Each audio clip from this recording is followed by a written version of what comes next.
si pelaku ini lari ke tetangga, kemudian lapor ke bapak tuh gimana sih cerita? Gini. Sebelum ngebahas pelaku, jadi aku tuh nggak tahu dia itu pada saat hari itu pakai baju apa, belum tahu nih. Tapi berangkat hari Selasa jam 7:30 berangkat kerja ke klinik dulu karena ada operasi katarak. Ya lagi ada event di kantor. Jam 10 ke kantor pusat lagi ada hari bakti. Nah, jam itu masih komunikasi sama istri. Lancar-lancar aja. Jam 10, jam 11-an istri itu masih tahu mau beli makan siang. Itu masih sama pelaku. Fine aja. Hujan kan di bawah, tadi hujan gede dan nggak lama nanya udah makan belum? Belum, masih lagi kerja.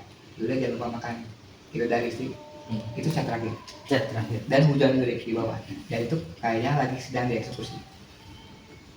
Kok nggak ada kabar lagi kan? Nggak ada kabar lagi dan juga ya udah percaya. Artinya dalam artian percaya istri melakukan kegiatan sehari-hari gitu. Jam 1:30-an, kalau misalnya 1:30 kurang, pelaku datang ke kantor. Mas, pulang mas. Badai dikepung banyak orang. Asumsi banyak berapa sih? Lebih dari satu anggap. Anggap. Ya udah deh, ayo mas cepet sambil gemeteran biasa. Karena kalau bebas gemeteran actingnya. Nggak curiga sama sekali. Telepon istri nggak diangkat.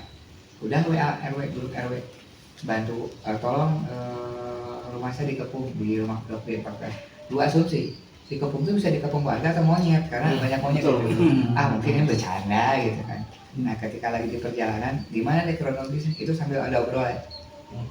Ada mobil putih plat nomornya B1070, 3 orang turun ke bawah. Jadi rumah itu bisa diakses dari atas. 3 orang ke bawah. Sampai ingat gini plat nomornya bagus lah kalau dalam kasih apresiasi ke dia 1070. Udah yang diingat-ingat. Terus lu ngapain keluar? Kok bisa ninggalin dia bukan diem di rumah? Disuruh dia mas beli susu.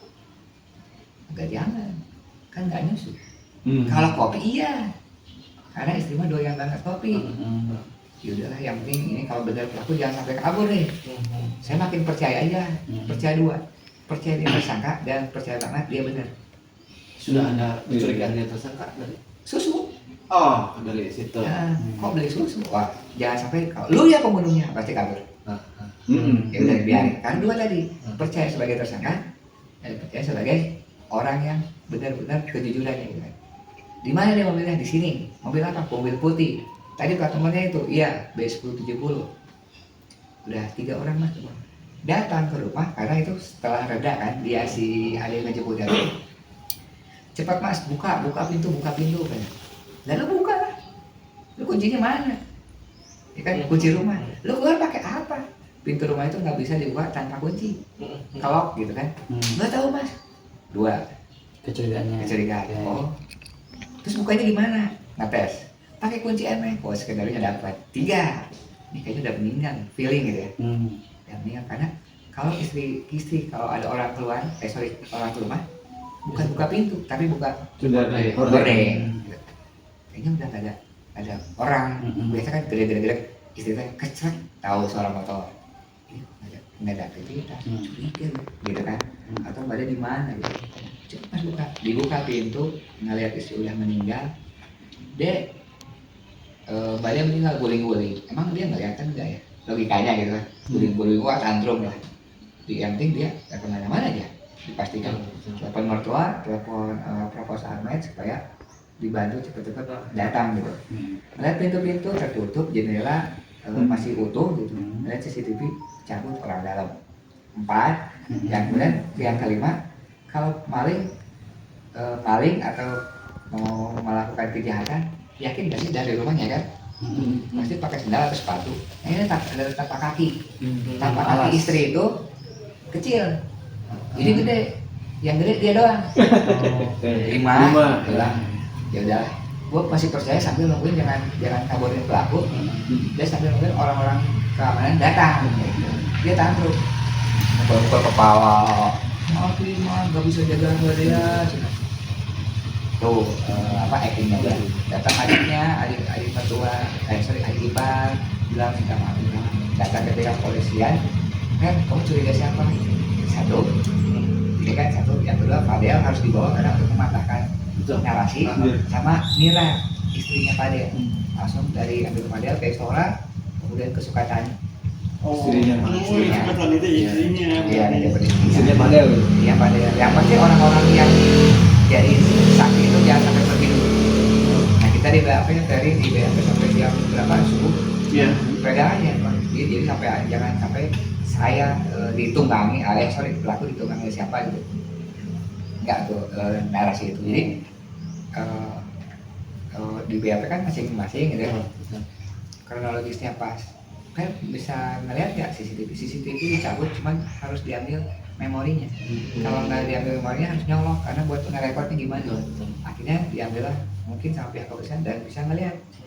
Berarti saat kejadian itu kerekor tuh pagi sampai siang itu si Ade pakai baju biru. Yang dipakai selain bukan? Bukan, beda lagi, pakai baju biru. Pas lagi eksekusi pakai baju hitam.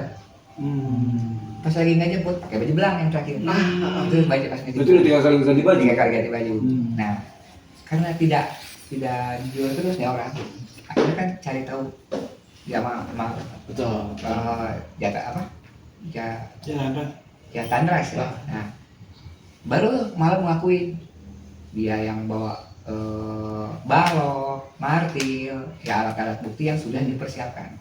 Artinya pembunuhannya sudah direncanakan karena tadi dia udah kepanikan ketika saya memasang CCTV.